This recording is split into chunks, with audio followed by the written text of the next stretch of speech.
મકર સંક્રાંતિના પાવન પવિત્ર દિવસે માળિયા આરતીનામાં સેવાભાવી યુવાનો દ્વારા મૂંગા પશુઓ માટે દાન એકઠું કરાયું. મકર સંક્રાંતિના દિવસે દાન પુણ્ય કરવાનું ખૂબ જ મહત્ત્વ છે.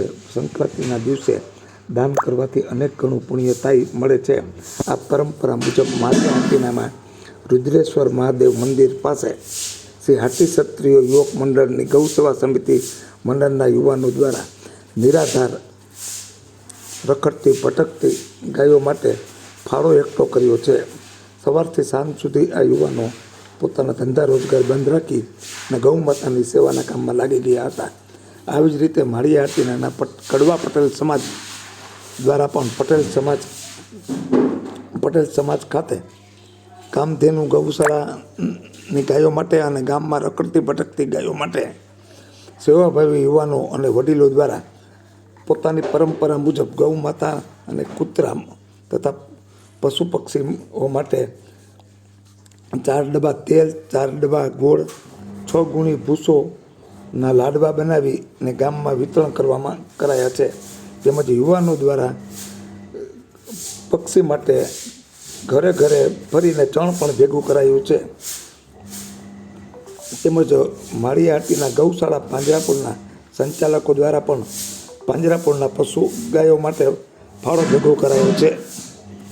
આમ માળિયા આરતીના યુવાનોએ મકર સંક્રાંતિના પાવન પવિત્ર દિવસે સેવાના કામમાં લાગી ગયા હતા.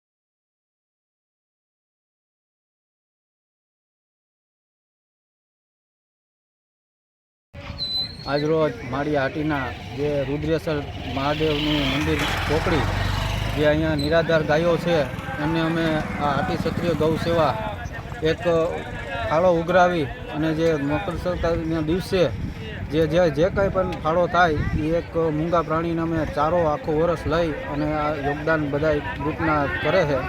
એમનો જે લોકો ફાળો આપે એનો અમે ખૂબ ખૂબ આભાર માનીએ છીએ. સમાજ માળિયા દ્વારા છેલ્લા 75 વર્ષથી યુવાનો દ્વારા ગૌ માતાના લાભાર્થે લોટ, ગોળ અને તેલના લાડુ બનાવવામાં આવે છે અને ગામની રખડતી ગાયોને તથા કામધેનુ ગૌશાળાની ગાયોને તેનું વિતરણ કરવામાં આવે છે.